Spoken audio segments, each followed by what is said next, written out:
957, and Flandre will either win his team the game on his team fighting or throw the game simultaneously. Yeah, exactly right. Of course, 957, the Peel Lord, and Flandre, the backline dive to a fault.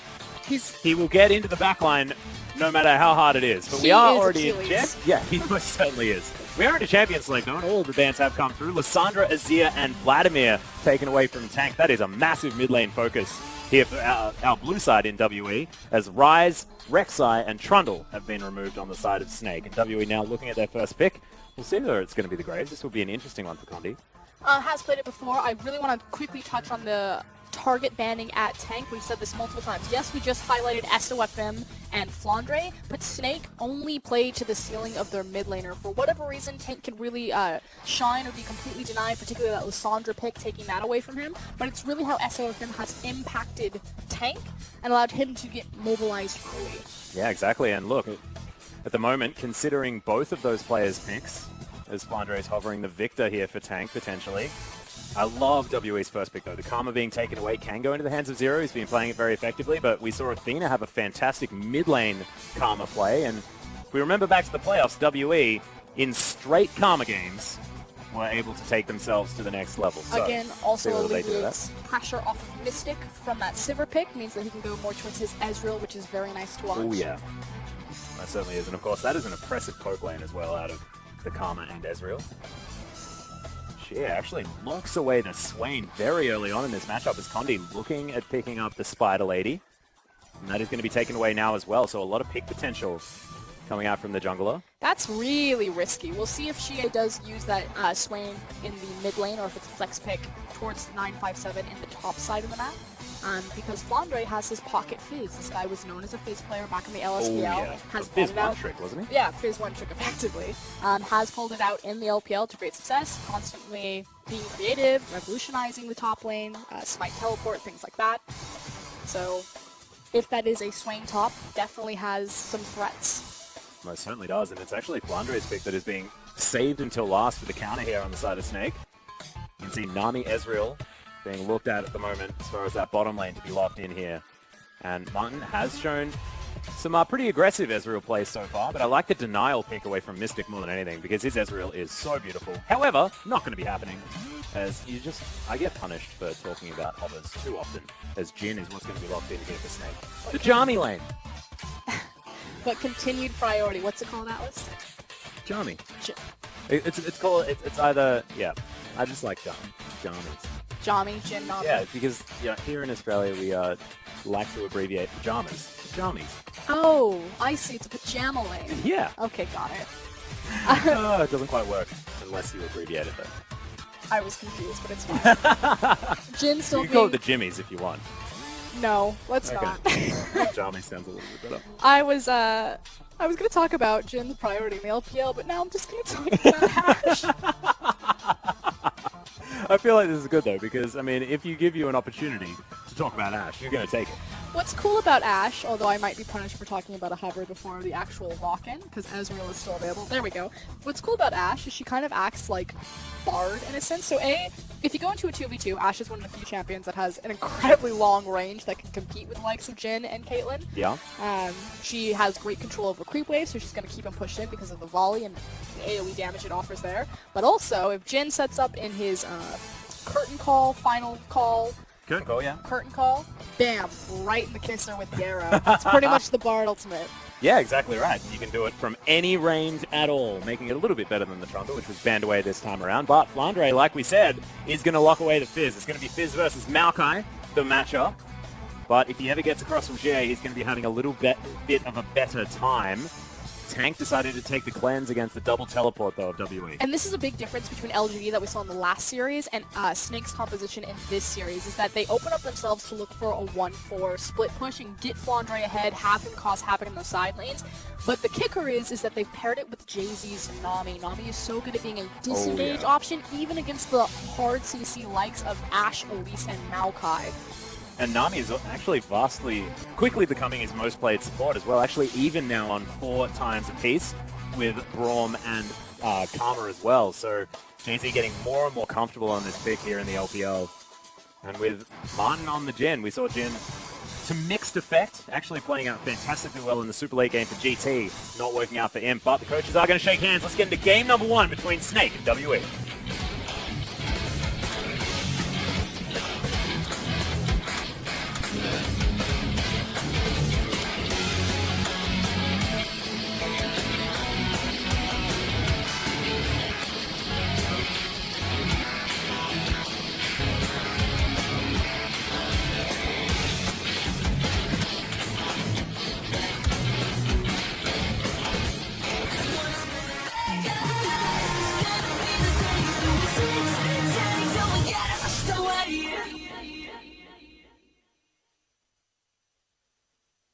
Thank you very much, 957, and here we are, Summoner's Rift. First Dragon is going to be an Infernal Drake as well. How very exciting in order to take us into this match. We'll see whether we get 3 in a row this time around as well. Game Talent's doing fantastically well, utilizing 3 Infernal Drakes, so 24% extra AP and AD, which is revolting. Tank now getting vision down in the river. We'll see how this early game turns out. So people to watch in the early game is always going to be SoFM whenever Snake are playing. This guy has very interesting early game pathing, particularly when he's on a jungler like Graves, as he smites that Spiderling, who has so much control in farm. Is he going to have it back up again in time? I would assume so. I'd hope so. Keystone Mastery is popping out on your screen again. Imp has been joined. Martin taking the Thunderlords as well on Jhin. So the new wave of Jhin Masteries. Not a Warlord's Bloodlust for Ashe, though, looking for the Battle of Fervor, so looking for some more immediate power in that 2v2. Yeah, we find it really interesting because Ashe has been taking Fury Battle most of the time, whereas Siva, who has basically exactly the same item path, has almost always gone for Warlord's Bloodlust. I find it interesting, like, even though it's basically the same theory, it's just not done by Ashe. Well, it's in the itemization, but I consider Ashe more of a lane bully than Sivir. Sivir takes control of the creep wave, but Ashe kind of does that to the same extent, but also if she taps you with the volley and then trades the auto attack on you, it's very hard to out-trade Ashe. Yeah. Like, people sleep on Ashe and her dominance in lane. I know, I say it all the time. I know Ashe. You do. You love Ashe quite a lot. As SoFM actually changing things up, heads for a major camp here and might be looking towards some early aggression, potentially. And this was kind of the question with SoFM, you know, was he, in a sense, a one-trick pony or kind of a gimmick jungler with his pathing? Able to mix it up, make sure that he's not as telegraphed as before, and open up more options for Snake in this early game. At the moment you can see Snake off in the laning phase. Now Martin looking to try and catch back up and try and get themselves to that level 2 mark, but you can see Zero wants it so bad. He'll be able to grab himself a shield and has hit level 2 now. Need to respect that crit. Martin, like, he's not even stepping forward to try to trade the crit on Mystic or Zero because he's so scared of the Karma Q as well as the Ashe volley. However, still gets hit by it. So he needs to just sometimes bite the bullet. And it does have that last crit. Just throws it down though under the creep wave. However, Condi on his blue buff right now. You can see Graves going for a full clear of the jungle. SoFM just smacking everything down. Gets straight onto this blue buff as well. He's so healthy. Will be scary if the Elise ever finds him. Yeah, see if he's going to take his back after this, or he's going to try to contest for the Scupper Crab, get some control for his bot lane, despite the fact that they're actually pushed in. Nope, he's just going to go ahead and back. I agree with this, because if the enemy jungler showed up, Mystic and Zero can rotate faster than Far. Wow, Deadly Flourish does come down. Nice bubble as Martin is going to get the speed boost from shooting out that last auto. Mystic still has the heal available, now going to use his potion, as Martin did have to use his. Scary factor was the fact that Mystic was tanking the 4 creeps as he was fighting Martin and JieZou. Those little back caster creeps actually give a significant amount of damage. Doesn't help that he ate the CC by positioning himself against a wall, giving JieZou a pretty free bubble. Very close to getting the kill now with Mystic. So this lane actually doing very, very well as Condi looking to try and get some work done on his Playful Trickster is down. Yeah, exactly. The Cocoon is going to land from that one as well. Flandre is going to die for first blood. 957 picks that one up. SoFM wants to try and get something back, but there's a creep wave there. And of course, those shotgun shells don't do so well when they're tanked entirely by a creep wave. Great acknowledgement from Team WE to realize that Flandre had used his Playful Trickster preemptively and to look for the dive. They chained the CC very well into the Twisted Advance and then at the last second throwing the Cocoon. Yeah. Slight misplay though from Flandre, honestly. I feel like he could have Playful Trickstered further underneath the turret. Create a little bit more time for SoFM to get around and possibly get a counter kill if they were trying to dive. However, wasn't going to happen. SoFM, though, continuing his onslaught of the jungle. Never a good scenario, however, when you have a TP advantage on Moakai. You can see 957 on your screen right now is actually walking back to lane because he's not sacrificed any of his creep gold or creep experience. Does mean that there's a window of opportunity for Team W to play aggressively here, which means that Mystic and Zero, they have complete control of this lane. Like, the fact that that TP hasn't been expanded assists the bottom lane so much in their confidence to continue to play aggressively forward, even if the enemy jungler shows up. You can see right now, Martin is doing his very best just to farm it underneath this turret, but he doesn't have a whole lot of mana left over. He's only 4 CS behind. Xiye is just going to utilize his laser bird and his never move to pick up a whole bunch of farm. Move his way out. Tank just looking for a freeze where he can. Nice stun. Xiye is able to continue winning that trade. Talks about trying to set up that freeze. Doesn't quite get it, but... No. Typically with Swain, we talk about this all the time. He finds advantages when he finally gets you underneath the tower. He's able to use his dots. It's not as effective against the likes of a ranged opponent, which is why I still value top lane Swain a bit more over mid lane Swain. Yeah. Slightly longer lane helps him chase people down as well. It also does give him more safety in being a shorter lane that he can just caca back to his tower. Bird his way back in. You see Flandre not too far behind as SoFM is going to find himself a ward. Spots what Condi's doing here though, and he's going to be able to... Oh no, Condi! He's running into Moakai, however. Yeah, exactly, and there's a level advantage here for Condi. Doesn't mean too much for an Elise, but does mean that he does have a few extra stats as SoFM trying to kite this one around, but it's just not going to be enough. Repel's going to get Condi on top of him, and SoFM... Interesting decision to be made. I mean, effectively he died 1v1. Yes, an assist was given over to 957, I believe, the sap lane. Yeah. But just tries to heads up. Condi and loses now in the mid lane. Yeah, Chaos Storm coming down, doing a lot of damage to Xiye, as Zero is also going to be able to lend some assistance. Just such weird. Yeah. And it goes back to this idea of SoFM, you know, he came into the LPL, really explosive, very strong, kind of a head turner, you know, everyone's very curious how he's going to perform. Prodigy back from a wild card region, nice to see him finally perform in a power region or a big 5 region. Yeah. But very young. And we're starting to see some of that maybe lack of experience come through. Overconfidence. He did not have the pressure in his mid or his top lane to safely make an invade like that. Yeah, man was pretty antsy. Curtain ball going to come in from Martin, looking to try and clear out this minion wave. He's going to be able to grab himself most of them with that one as Deadly Flourish for a little bit of extra damage. And it looks like Snake might be trying to make a play on this dragon. I think they want control over the crab, as well as clearing out the pink ward. Understanding that they are losing a little bit of pressure. Want to make sure that they will have permanent vision of that dragon. Makes sense. Infernal Drake. Pretty difficult one if you were to let it go to deal with. Also some free gold, as we now see an invade coming in from SoFM as well as JieZou. Yeah, now with some support. And this is something that SoFM does every single time. This time around, like you said, has support, but will contest a jungler's camps. Ahead or behind, it seems. Damn right, doesn't even matter.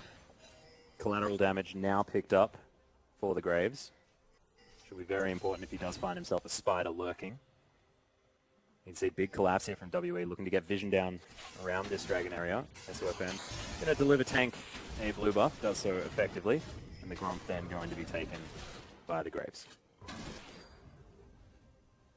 See where he's going to use his collateral damage. The issue that I have, as far as like his kill lanes, yes, he has Viktor, he has Fizz. They offer great kill pressure, but Flandre fell down early, so it kind of put him in a bit of a hole. You can see that in the CS difference, as well as, again, not having that TP for a big portion of the game. It's now up, so play could be made bottom. But if he walks into this mid lane, you're still trying to burst out a Swain. That's difficult. He's very tanky. Yeah. He walks into the top lane, Flandre's already behind, trying to burst out the Moakai. Everyone knows how difficult that is. Speaking of burst. Yeah, Tank and Xiye once again fighting it out. It's sort of burst versus sustain right here. As you can see, Xiye actually taking the brunt of it, but not seeming to care because he's the one with the sustain in this lane. And that's the issue with Swain, is that the fact that he can stand in pretty much the entire duration of the Chaos Storm in bird form and just not care. Just a little bit overtuned.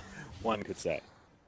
The understatement of the century comes out from Froskurinn as Flandre thinking about trying to hold on to this minion wave where he can. SoFM clearing out as many wards as possible, but Hawkshot keeping him under wraps. Yeah, and keeping tabs on is the right thing to do, because the thing is SoFM can't really walk confidently into the Moakai lane, into the Swain lane, with 100% guarantee that his time will be well spent because he'll get the kill on the tanky members. So he's trying to contest condi. So if you just keep tabs on him, and speaking of keeping tabs on Elise... Yeah, Flandre is going to now have to play for Trickster, but there is, of course, no flash available. Flandre still alive for the moment, but is going to fall down. The turret not going to be enough to take care of condi. So if you keep tabs of him knowing that he just wants to put condi down, and seeing that he is walking towards the bottom side of the map because his top side jungle is clear, it gives condi the confidence to immediately look for the dive on Flandre again. And SoFM now is going to spot ZieZou out, but unable to get the kill. Xiye throws down some Torment, laser birds up in there as well, as SoFM decides that he still wants to kill Karma. But this is the thing. This is why SoFM is predictable. Oh, there's the flash! Oh my god, ZieZou avoids the collateral damage. A little bit of a misclick there from SoFM. Doesn't manage to get the kill. Good flash from ZieZou to keep him alive. But the reason ZieZou is there is because, okay, Hawkshot comes through, they see where SoFM is, they make the play top, they know that he's going to invade the bottom side to at least either take the camp or place down vision. Immediately ZieZou responds. Almost pays for it with his life, but the fact is that they know exactly where Snake's jungler is going to be at all times. Yeah, Flandre holding onto his teleport, walks back towards the top lane. He's 12 CS behind, but will be able to pick up a wave underneath this turret. 957 though is very, very strong. Almost has his Spirit Visage completed. Actually has the Kindle Gem component done. So a bit of extra cooldown reduction for him over Flandre's Fizz. Again, the concern is always going to be the level difference. The big one would be at level 6, but obviously we're at level 9 and level 8 now. Obviously more levels means more sustain for Moakai. Yeah. SoFM once again pressured out of the way. And WE starting up this dragon. And with a backing Graves, is exactly what they're going to be able to achieve. Dragon is going to fall down very easily. Condi's Spiderlings do most of the time. Much more proactive of an early game against Team WE, and this is a question that I always had. So Team WE have a phenomenal late game in terms of their extreme late game team fighting. I'm talking like 6 items versus 6 items, being able to execute perfectly or pivot on a dime in terms of their composition. It's their late game that their early game that I've always had problems with. I was always questioning, why doesn't a team just smash Team WE in the early game? Because they're so slow. So, methodical. I don't even know if methodical. Reserved? Reserved is fine. That reserved is good. But showing that if they actually face a team that tries to make early game plays, that they will adjust and continue to be reactive to them. Not proactive, but just answering to what they're doing. Yeah, they're picking up whichever advantages they can get as well. Xiye, you can see, pushing out this mid lane quite effectively. Does have his Rod of Ages now completed. He's having a very good time. 957 had all the help he could need towards the top side of the map, continuing with that CS advantage. And just the general advantage against the Fizz as well, who's not able to be that bully that he wants to be. SoFM going to find Xiye as he closes distance completely. And the Chaos Storm is going to fly through. Collateral damage finishes off the kill, and that looked all too easy here for Snake, who will now get a lot of pressure on this turret. And we talked about, SoFM being a little bit reserved, not wanting to walk into the mid lane, but showing right there that they definitely had the kill pressure available. Damn right, if he hits all of his spells. Tank as well, with a lot of burst damage now with 2 upgrades on that Hex score, and they steal away a blue buff very effectively. So Snake showing that there is life left in the old girl. But again, focused around tank. Still, it seems that Snake only played to the skill ceiling of their mid laner. Yeah. Really some good news for them, but it will be a blue buff trade. Different on where it's going. Condi will be the primary benefactor of this blue, whereas Tank has his blue. Yeah. So Xiye, as far as that lane matchup is concerned, will need to be careful with his mana. However, with the Rod of Ages, he's probably going to be feeling relatively okay. Mystic, though, is having the best time ever in this lane. Not getting bullied at all, just ashing it up. Just farming it up. And it's a very self-sufficient lane, even though that Ashe is a low mobility carry. The fact that she does have a big stun, as well as a slow, lot of control in front of her, and the Karma standing next to her, doesn't have a lot to fear. No. And the speed up that is available from the Karma is a really important part. This tank makes his way back to the lane. Does have himself a Megatron cloak now as well, so as far as going toe-to-toe with Xiye is concerned, he's feeling a lot better. Just needs to catch up in the old farm. Flandre has been doing very well in order to stay the same deficit that was put on him early on in this game. He's down pretty much just 2 Doran's blades. Has his health crystal, but not the Kindle Gem. Yeah. Tank's still looking for more as SoFM makes his way around. Xiye, once again, the focus, but not going to be caught out this time. ZieZou throws some defensive vision down for his mid laner. It's really the only option that SoFM has. They saw how successful the Chaos Storm was with the collateral damage on Xiye the first time, and continue to exploit that weapon before Xiye kind of gets his big 3-item power spike where he becomes unkillable on the Swain. That's going to be your Spirit Visage, Roa, and Hourglass, not in that order. Yep.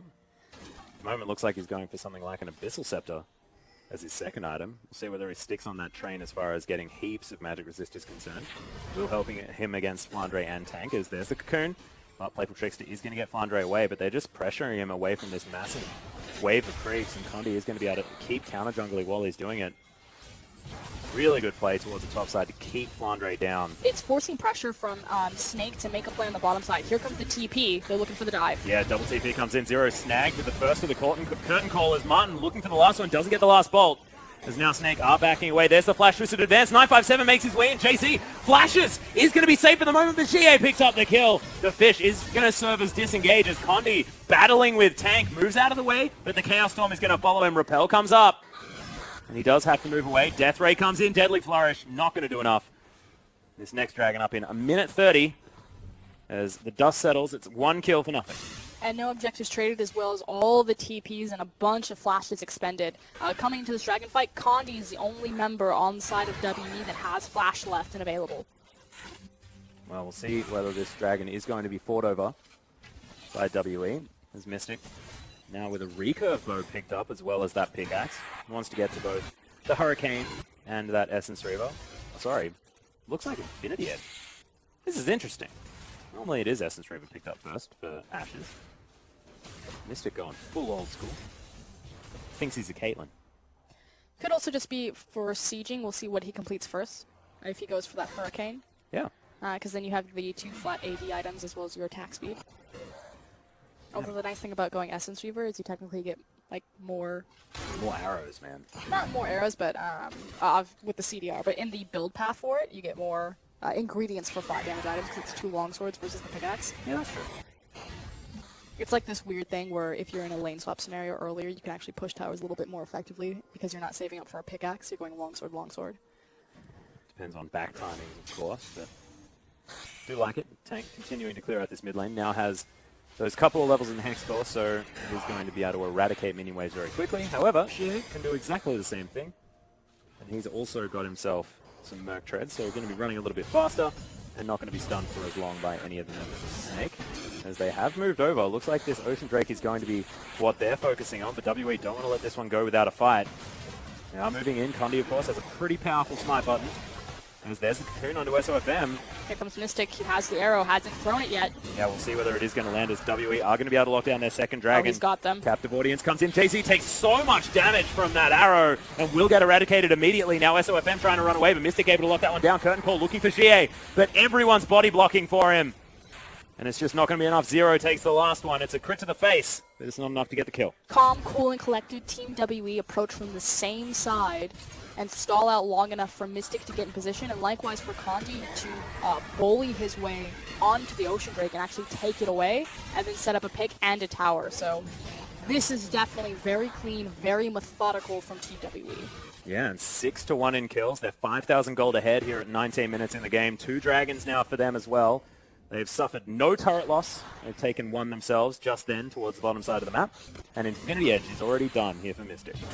I don't want to believe yet, Atlus, that they can play an early game.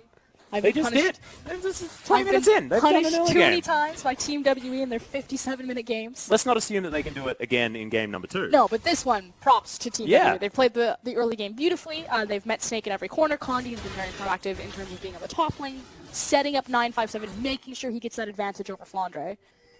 And Mystic as well now has a big power spike because, of course, Ashe doesn't crit like normal champions do. He's actually able to crit sort of every single time. And so that Infinity Edge doing work consistently rather than periodically. Looking for the battle stat as they came out of the dragon fight. Although now he's put into siege mode as a triple trap from Snake. It's definitely a big one. He's going to hawk shot. Yeah, that's going to spot everyone out.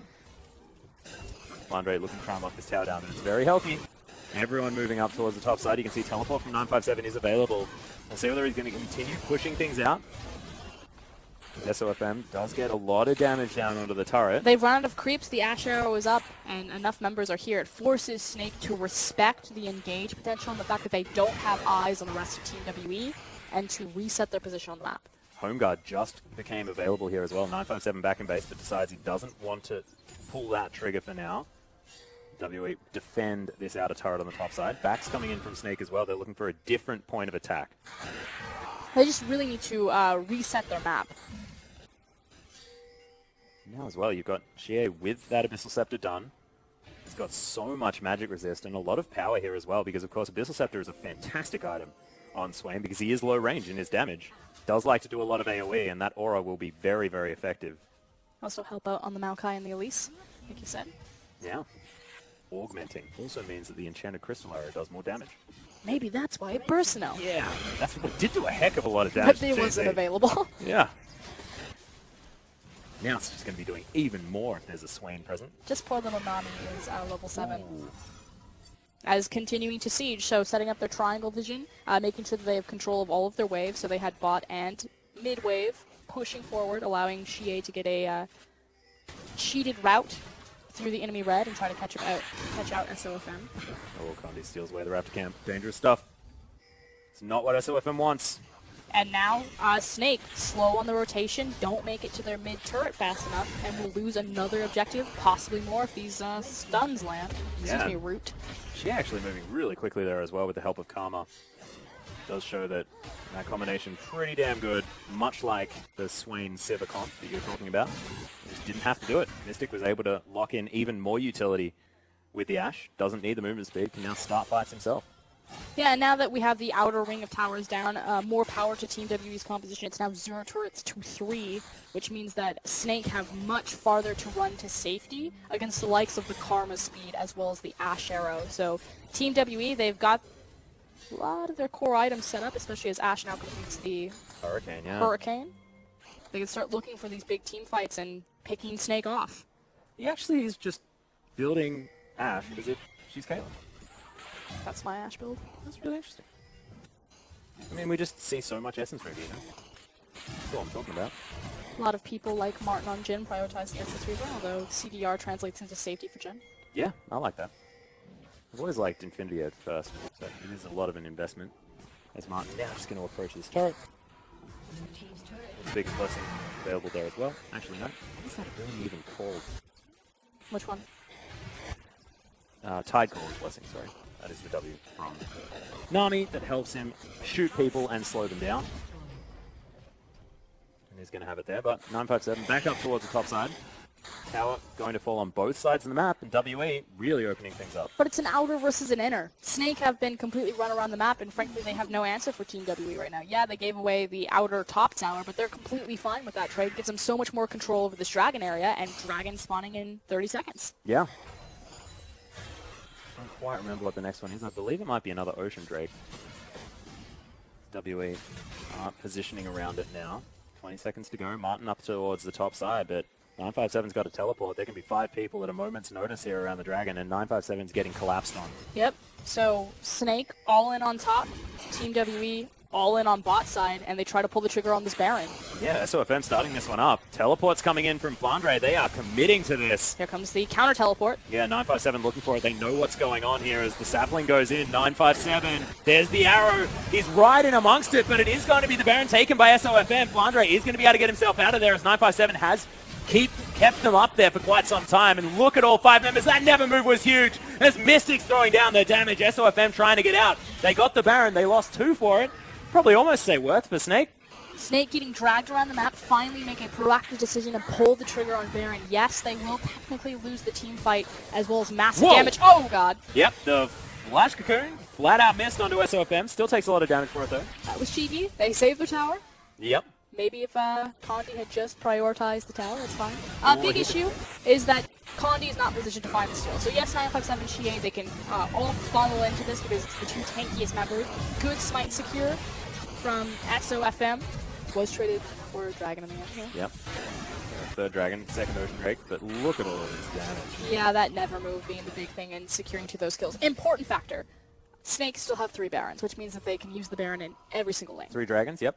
Oh, 3 Barons. Yep, got Yep, 3 Barons. And it's on their jungler, their mid laner, and their top laner. it. So the effective split can come in. Yep. SoFM looking for a steal away here as Flandre. Splitting, pushing waves forward. This inner turret is in a lot of trouble, actually. Xiye is going to come around.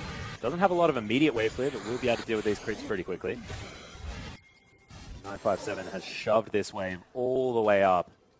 It's going to be knocking on the inhibitor's front door, so wave control in favor of WE completely. He's just abusing the fact that Snake don't have any wave control. I mean, it's not like their champions can't do it. They've got Viktor. They should have phenomenal wave control, but just not responding to the appropriate pressure points. Effectively what he's doing is he's moving underneath the Baron, he's pushing a pressure point, and then he resets his position. So instead of using the Baron and just ramming it down a lane, they have to continually reset time where they could be using it offensively and use it defensively. Yeah. That's a 3-item Ashe here as well, and WE, despite losing that Baron, still definitely have so much power. Now going to have a red buff as well, making up for that lack of lifesteal. We'll be able to get a whole bunch of his health back very, very easily. And the nice thing is that he's not competing against any armor. Yeah. The only defensive stat that Snake have is all in MR. It does make sense with 3 large magic damage dealers as WE against the tide are able to grab this inner turret. And now rotate top to the set up creep wave waiting for them. Oh, Condi's like sitting the in one I triangle vision, prepared earlier. taking it out of the oven. Mm-hmm. It's like, wow, how does this even happen? This is the lasagna of tower sieging. And SoFM is just going to get obliterated. Condi with so much burst damage with those 2 extra AP items on top of his runic echoes. Jesus, that's what SoFM normally does. That's preparing a beautiful meal and then just having Parmesan like sprinkled on top. I know. Bit cheesy. Exactly right. Excellent use of Parmesan there. I mean, it's not parsley, which you often like to garnish meals with. Not any of that basil. Yeah, basil. Oh, dear. I think basil is the word you're talking about. Deadly Flourish helping clear out this wave. Xiye slowed down, but they're looking to break open the base. Chaos Storm right down, trying to clear out minions. Xiye going to go into bird form, but doesn't have a lot to sap health from. You can see now Zero actually forced to use the flash. Condi stunned up for the moment, but look at the movement speed. Flandre wants to try and close distance, but he just can't against the Karma. This is disgusting. Gross, man. And it's about to get worse because they picked up so much global gold in that exchange. They're about to go spend it, and this gold deficit, I mean, it's not 10k yet, but... It's 8. It's getting there. Ballooned way too far out of control. This is oppressive, disgusting, amazing. Repugnant. Yeah, really beautiful play, though. Yeah, exactly right. And this is exactly the game that we're looking for as well, because WE, their style isn't necessarily something that Froskurinn has normally liked. But this time... I don't want to get too excited, because I love this play from Team Yeah, WE. you I do. love really I'm feeling clean, methodical. I'm happy. You know, it's not 57 minutes of single team fight. We're not gambling on this. We're not saying we're super confident in our ability to execute a team fight. Because now, Team WE, if they can do this consistently, they've shown that not only are they beautiful late-game team fighters, but they can also play the early game, which makes them that much more well-rounded as an elite LPL team. So please, Team WE, don't let me down. Adding strings to their metaphorical bow as the Hawkshot is going to spot Tank out, trying to take his blue buff, and there's the arrow. Is going to land directly onto Tank. Has to use the cleanse as Xiye avoids the tidal wave, but they steal away the blue buff, sort of. Slowly, but surely. Come on, it's trying to reset so bad. That blue buff is OP. Yeah, that dude was not keen on dying. He just 1v2'd Moakai and Swain damage. Reset is a powerful mechanic, Froskurinn. 957 moving up with support Zero in tow, and they're looking to try and contest yet another buff. Not going to be able to this time, as it is SoFM able to lock that one down. As wow, what a journey 957 went on. Doesn't have... Oh, got out in time. Condi was looking for it. Damn right he was. As Xiye now... also. Yep, pressuring bottom and mid. Team WE not slowing down at all on their siege. Not afraid to dive towers. They are very tanky right now because they're so far ahead of the clock, including the enemy team. Well, Xiye not going to get stunned by the flourish, but does take a bit of damage from it. Dragon going to be spawning in a minute, but also the Baron. WE probably looking to try and grab this one. Condi, son of Baron, probably wants to be able to steal one this time. Of course, it wasn't in position last time around. Late to the party. Yeah, it was a good heads-up play from Snake. Try and get something back, but in the end, pretty fruitless. Thank God. We're in. We are back into the game. And of course, about 31 minutes in, if you include the pause, WE are ready to win. ready to set up, and you see the immediate assist ping on the Baron, but it was actually a red assist ping. Snake need to get over there. Help me with the Baron, everyone. And they need to set up some defensive vision so they can try to steal this one or possibly fight for it. Well, you can see Martin able to clear out this wave quite effectively. Captive audience coming in as well, which will help out. And WE deciding to take the easy objective, which will also help them take down the Baron very, very soon. It's also because they can burn it before the Baron spawns, and there's no way that in the 7-second window that Snake have over by this pit that they can complete this Baron. Yeah, and they managed to get all of the vision down that they needed beforehand, so making sure that Snake had to spend some time clearing it means that they definitely couldn't start anything safely as SoFM, oh, Snake setting up some sort of sneaky scenario. There's condi going to get bubbled. It's a big stun combo, and that's going to be the jungler removed from the map. Frankly, there was zero reason to face check that. You've got an Ashe on your team. You know that Snake are going to be setting up around this Baron. Condi just loses his mind for a split second, but does give Snake an advantage of the smite, which means that Team WE, they have no chance to steal this. They have to fight. Yeah, JieZou is actually quite low. Zero's going to eat the fish. The arrow flies through as this Baron is going down extraordinarily low. SoFM's going to lock up another one, but it is going to mean his death. As now Flandre, he's going to fall down, but it's a once again 2 kills for 1. And a Baron going in favor of Snake. This looks awfully familiar. Son of Baron, getting a little too eager around that corner. Well, that's how you deny him his ability to steal Barons, is kill him beforehand. Again, has an Ashe on his team. He had the tools. He had the power to face check safely. Chose not to, is punished. Should also be noted that Snake, yes, members went down, but they still retained the Baron on at least 3 members, which means that they can apply it in all 3 lanes simultaneously. Not as neat as the first time, simply because one of them is on their Nami. Yeah. A little bit unfortunate. Of course, Flandre probably wants to be alone, farming things out, so he won't have the Baron for himself. However, Tank certainly has it, even though he missed a cannon creep. Pretend that didn't happen. It's very upset. But this now opens up this 4-minute window, or 3 minutes and 30 seconds of just breathing space. Well, if anyone wants to stall, it's most definitely Snake at this stage of the game. However, you can see Xiye still pushing things out. There was a Baron available on those minions, but you can see Martin didn't want to get anywhere near the Raven Man. Now WE setting up here on the bottom side jungle. They should be setting up on the top side. They have wards over here, which is why they want to play around it, but it's still an open top inhibitor. Yeah. They don't have to play against the Baroned up creeps and trying to siege a turret down. They could just walk into the open top side. Just wander into the base casually. Which I think they're realizing now. Hawk shot went out, which is setting up protection for them to set down their deep vision. Oh, and Mystic is really wanting to find an arrow here as well, as SoFM going to spot the vision. Puts down yet another ward, just making sure that they have continued pressure. As that pink is going to be taken as well. So Mystic dealing with the minion wave in the mid lane, but probably just happy to wait out the Baron, honestly. This is respite for Snake, yes, but WE probably don't want to go up against those empowered creeps if they're going to fight. The Elder Drake is coming. Yeah, for this. In 30 seconds. WE will have the opportunity to make things happen as there's Curtain Call. It's going to secure the blue buff, which Xiye just does not care, just utilizes the Rift Scuttler to get some health back. Really cute smite on the Wolf Camp to offer safety for Snake to walk down there. Obviously the Wolf Spirit. Turning a corner, seeing that Birdman. Harvey? Harvey? Harvey Birdman, you haven't seen that show? Oh, I thought that's what you named the Wolf Spirit. I was going to say, you're getting real intimate over there. No, I'm calling, we'll call Swain Birdman. Like Harvey. You could be Harvey if we wanted to. Got it. Hopefully he looks good in a suit. Split push, though. It is the Cannon Baron creep against the world. And actually against a volatile Spiderling and loses the battle. Xiye is looking to head back to base. We'll see whether he's setting up for a teleport play as 957's already here. And you can see with this open inhibitor, that is going to fall down very quickly.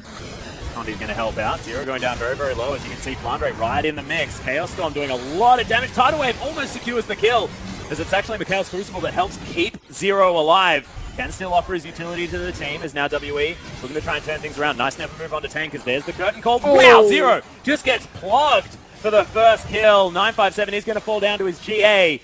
Because when he hops back up, we'll probably get stunned by the gravity field. No, doesn't. Thank goodness. It's WE with only 1 dead. Looking to try and turn this one around. Yeah, Martin threads the needle right there. Does manage to pick up Zero, but it's still that down inhib. Lucky for them, it's not the Baron inhib, so it won't be as big of a deal for the purple monster when he respawns, but will be an issue if they play around this Elder Drake. Yeah, exactly. Taking the top inhib, sort of the opposite one, means the Elder Dragon, definitely something that does have to be contended with. Xie's teleport is down, but they still have the same amount of teleports that Snake have. Considering Flandre is still up, 957's also still available. They have a window of opportunity where they need to be taking the Scuttle Crab right now. They're too late. Well, Snake are definitely going to jump on that one. Mystic, he has now got a Bloodthirster, as well as that Elixir of Wrath. Looking very strong on this Ashe. And again, there's finally an armor item available for Flandre, but otherwise he's going to be hitting pretty hard. Yeah. It's just sort of organic armor. 15 seconds now on this Elder Drake. WE have a lot of time to play with. Top wave super creeps heading forward. Of course, Flandre with his teleport will be able to deal with them for the moment. And Snake actually looking to try and take down this mid-outer turret against the flow. They are going to be able to get in there. SoFM getting some auto attacks. There's the arrow. SoFM can't make it to the wall in time. Never Move comes in, and Condi, he's going to be able to lock down the jungler. And with the Elder Drake available, I have seen this show before, Froskurinn, and last time it was Snake as the main role. And Snake can't afford to look for a 5v5 because they're nowhere near close enough in items or food. So instead, they're just going to back away and give this one over for free. Yeah, that is going to be so much combat stats. 1 minute left on the Baron. WE probably looking to break open the base even further before that is even an issue. Mystic going to teeter off, grab himself this bottom wave, start shoving this in to Snake. Well, they might now be able to get that Baron inhibitor. Yeah, and that's the most important thing is the fact that Baron's going to spawn in 1 minute. And I feel like Snake almost have to give this one away for free unless they get the perfect engagement, because if they die here, they'll lose the game. Yeah, there's 5 members of WE able to easily take down this turret very, very quickly. Mountain Drake helping them out there as well, as they take the inhibitor immediately afterwards, and now the base is in tatters. On the side of WE, 40 seconds to go. WE doing the smart thing, moving over now towards the mid lane. They'll clear out this minion wave on the way through. Thankfully for Snake, they have pushed it out a little bit further. But Baron is on the minds of WE. They want to get one. I mean, they've lost 2 so far. Snake have 1 play left to them. WE don't want that to happen, as the arrow is going to just list lazily through the team. Not going to quite find too much. Xiye does have a fish on top of him. Not going to happen here as the fish falls down, actually. JieZou already dead as Mystic jumps forward. Picks up the kill onto SoFM. Martin still alive in the backline of Xiye, looking for him. Look at this bird. He's just untouched as Flandre. He's getting Raven to death. And that is going to be the 3rd kill in a row here for Xiye on the Swain. WE looking to say, nah, let's not get a Baron. Screw that, let's just win the game. The gold advantage speaks for itself. They don't even need the arrow, and Team WE just ran over the top of Snake in this team fight. Having a little bit of trouble because they didn't have their creep wave initially on the tower. This one will be far easier. Certainly will be, and these Nexus turrets are evaporating. You can see Snake relegated to their fountain right now. And WE a well-deserved victory, control throughout that entire game. And you can see it on their faces. They just took game 1, and yes, it is a 3-game series, but that was the calm, collected look of stone cold killers. Damn right it was. There wasn't a smile or a cheeky grin to be seen, Team WE all focus, all business. Yeah, they are all business tonight, especially after their loss to game talents as well. And guys, if you really want to get a good momentum game, have control throughout its entirety, and that is exactly what they were able to do. It was just 0 response from SoFM. Condi made very early plays on the top side of the map twice, and Graves was unable to accomplish anything. They attempted a bottom lane dive, but not having the TP advantage, just lost out. Yeah, couldn't make that one work at all. You can see Xiye getting further and further ahead this game. The Swain, although it was sort of a slow victory for him, towards the end of it, I mean, no one could do anything, and they killed the one mortal reminder on the team. SoFM died in the last team fight. There was nothing they could do. JieZou took a 1/3 of his health bar from an arrow, which I thought was really cute. Mystic is just super big. They had so much dominance across the rift. Every lane. 0 jungle assistance. Yeah. Swain's going to naturally win most of his matchups, or at least survive them. Again, he's very hard to deal with. We saw him stand in the Chaos Storm almost for its entire duration without care in the world because he's in his bird form. Kill pressure will always be for Karma and Ashe, especially on the likes of Jhin and Nami. They're so fragile that if they're ever connected with any of that hard CC, as well as the poke damage and control of waves that Ashe and Karma will have through their AoE damage. It's just really nicely played out here from WE, and what the question now is whether they can do it again in game number 2, because WE always been a team that have been a little bit sloppy throughout the early stages, but then once things get, you know, into the late game, things are absolutely fantastic for the team. However, this time around, it was just all clean, all controlled, and they just slowly won the game. Despite the fact that they lost 2 Barons, it didn't even really matter, because they kept that